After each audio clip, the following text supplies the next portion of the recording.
The Fundy North Fishermen's Association is an association which takes care of fishermen through southwestern New Brunswick. We're sort of the advocates for the fishermen for any of their needs. We provide lobster tags. We also handle any issues that come up with licensing. I'm the assistant director for the Fundy North Fishermen's Association, and my main roles are to manage the projects that we have on the go, such as the Ghost Gear Retrieval project. Ghost gear occurs when fishing gear is lost at sea, primarily lobster traps and ropes in the Bay of Fundy. Whether from bad weather, broken lines, or ships inadvertently cutting through the gear or accidentally dragging gear away when it gets caught in their propellers. When this gear is on the ocean floor, it can snag active gear during the fishing season. When that happens, it pulls the active gear down, and when the fishermen try to pull it back, the lines break due to the strain of the added weight, and they lose their active gear, thereby creating more ghost gear.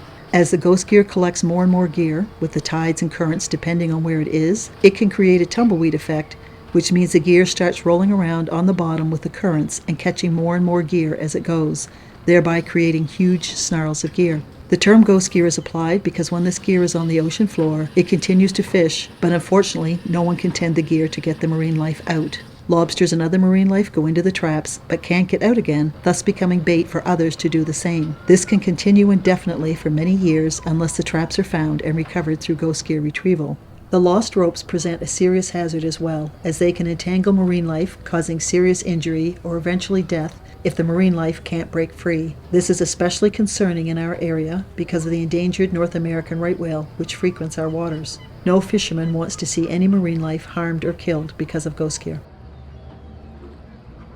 The Ghost Gear Retrieval Program is a program that began in 2008. The fishermen came to Fundy North because they realized they were starting to lose a lot of gear to old gear that was on the bottom of the ocean. The gear would get snagged in with the derelict gear, and when they tried to retrieve it themselves with the grapples they carry aboard their boats, the lines would snap. The fishermen were concerned with the fact that this could cause a detriment to the lobster population, which could affect their incomes, as well as harm to marine life that could get tangled up in the old gear on the bottom. Our Ghost Gear Retrieval program has been very successful. We first started from 2008 to 2015. One of our fishermen actually designed the grapples, Reed Brown from Deer Island, and we still use those grapples today. Our best indication that this was a success was when the fishermen came to us to let us know they were no longer losing gear to traps in the areas where we had done retrievals.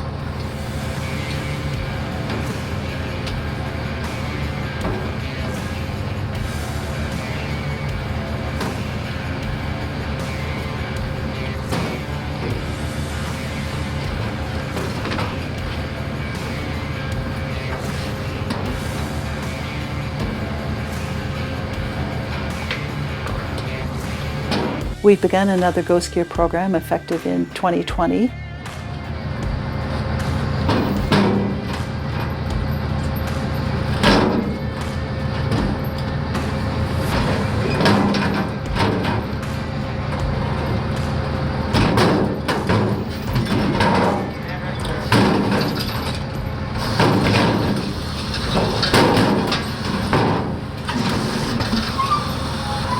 Kalen Brown would be our youngest retriever, and he has been doing phenomenally well, and he tends to come in with some pretty high numbers of gear. I've been doing ghost gear retrievals now 3 years. It's important to do ghost gear retrievals because of to get the mess off bottom and for sea life, and just so it doesn't create more mess on bottom as well. The areas that we do most of our ghost gear retrieval, where we find most of the gear, would be Harbour Passage, Passamaquoddy Bay, and St. Andrews Bay. Our most experienced retriever to date would be Greg Beckerton. I started doing ghost gear retrieval because I started noticing that I was finding a lot of old gear snarled in my crab gear. I think ghost gear retrieval is important to do to, one, get the bottom cleaned back up again, and two, to keep it cleaned up, because it does happen, like fellas try their best to try and find their gear. Sometimes you can't find it. And all these traps that are on bottom are still fishing even after their bios are gone. So it gives a chance for everything that gets caught in the trap to get out when we retrieve it. And if we retrieve it, then it's not fishing. To do ghost gear retrieval, the gear we need to use is a grapple with hooks on it. With any size grapple, you need a boat that's geared up for deep water dragging, like a scallop dragger. Like I'm geared up with a big winch that holds 200 fathom of cable, the A-frame, a boom, heavy duty boom with a boom winch, and a good sized trap hauler. The reason we need heavy duty gear is because some of the stuff we get into is heavy and big and just can't do it with light gear. Some grapples work better in different areas, lighter, heavier. If it's muddy bottom, then they tow easier. If it's rock bottom, then they tow a lot harder. The grapples work by towing them across bottom, and they hook ropes and traps and whatever else they run into on bottom. And usually in deep water, you're not just getting one trap, you're getting a trawl or multiple traps, and that can be kind of hard to lift up. The grapples actually work by, when they're traveling across the bottom, grabbing the ropes more than the traps. With float rope, it's floating up off bottom, so it gives us a better chance to catch. And the rope's usually trailing away from the trap, so you have a better chance of snagging it. Depending on how much cable you let out will determine on how far back they are, but I usually fish about 3 to 1, so for every fathom of water I have underneath me, then I'll put 3 fathoms of cable out. And so they are quite a ways behind me. 1.5 to 1 is better for catching just like single traps with no ropes on them.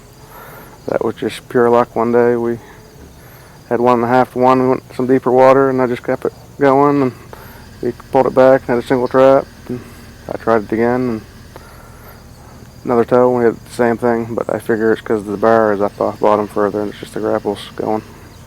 To keep track of where our grapples are at, I usually watch which way the cable is leading away from my boat.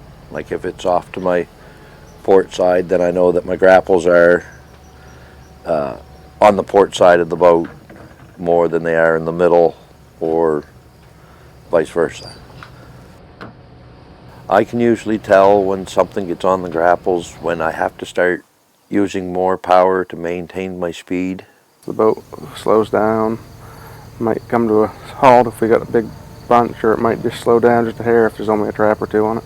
I usually tow them for like a maximum of 10 minutes, just in case you do have a line. If you tow it much longer than that, you might part it off. I always find shorter is better. And you might not notice the strain of just one trap, as opposed to the strain of 5 or 6 or more. I guess I like to tow slow, because I figure if I'm towing, the faster you tow, the more chance you have to haul your grapples clear of bottom instead of just having them trickle across the bottom. We're scalloping, we tow about 2 knots, so I tow the grapples about 2.5 knot. As the grapples go across bottom, they'll rattle and shake, and the vibration will loosen the pins up. Fellows have had them fall out, and then you end up missing a grapple. To make sure we don't lose the grapples off the bar, I use shackles with either weld the pins in them, or I take the pins out, throw them away, and put bolts with locking nuts and double nut them. Finding ghost gear is a very difficult enterprise. It's like trying to find a needle in a haystack. Fishermen do this through instinct and knowledge of the waters and the currents, and how, if gear is cut off, which way it would go. They also have the knowledge of other fishermen who've lost gear in those areas. The best search pattern for grappling would be doing like a grid, side to side, up and down.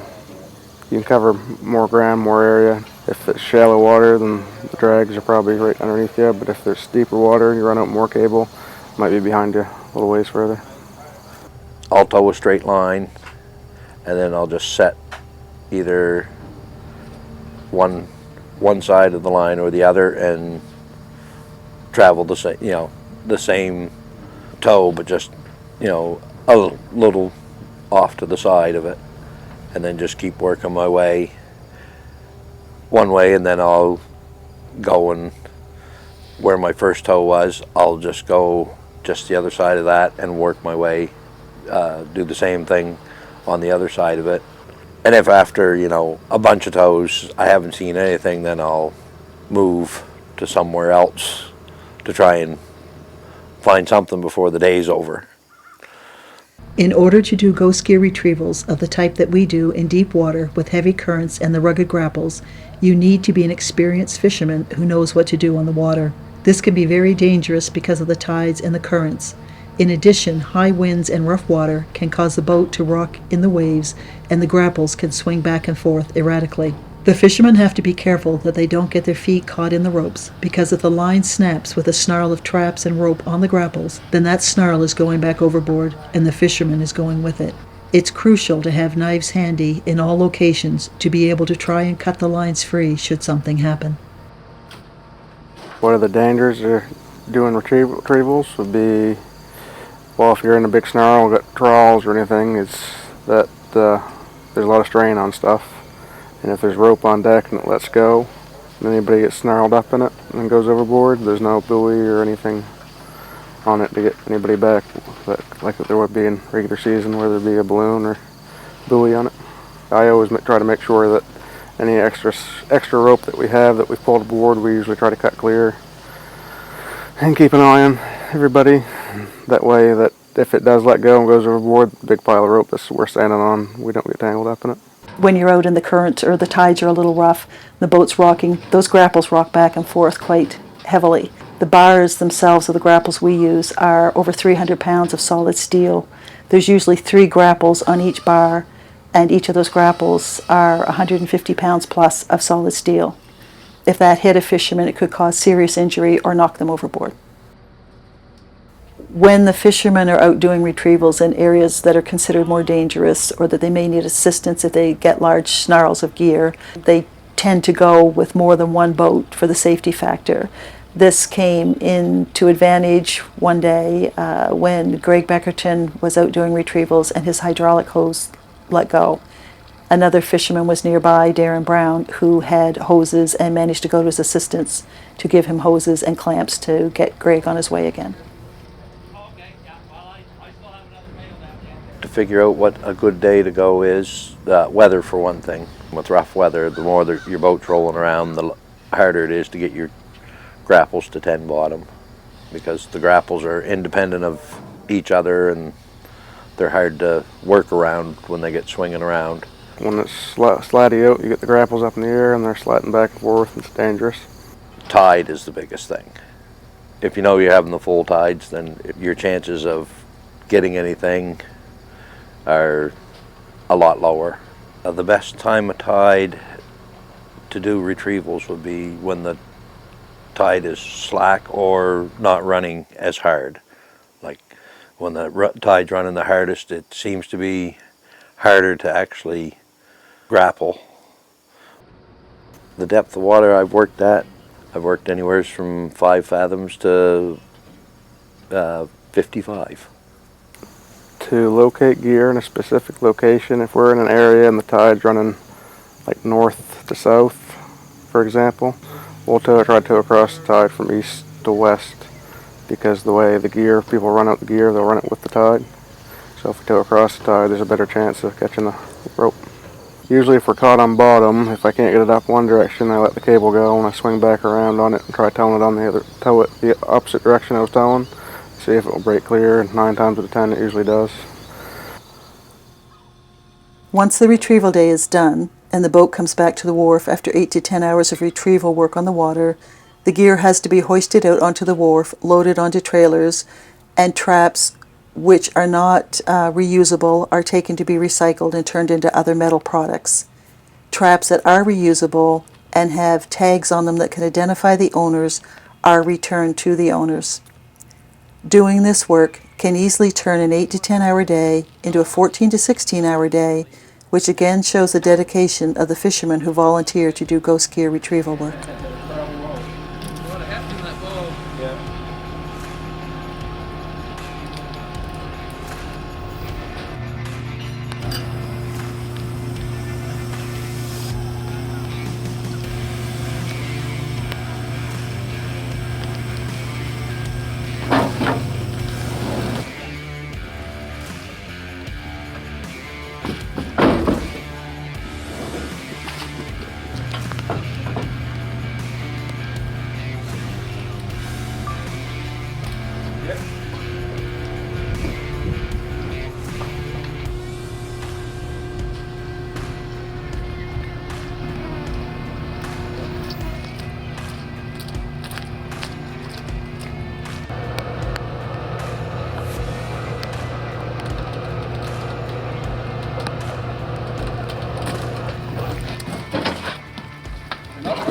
Our fishermen are amazing individuals to take the time to go out and do this sort of work on a volunteer basis, because they're risking their own well-being, they're risking their vessels, they're risking their income, their livelihood to do this work.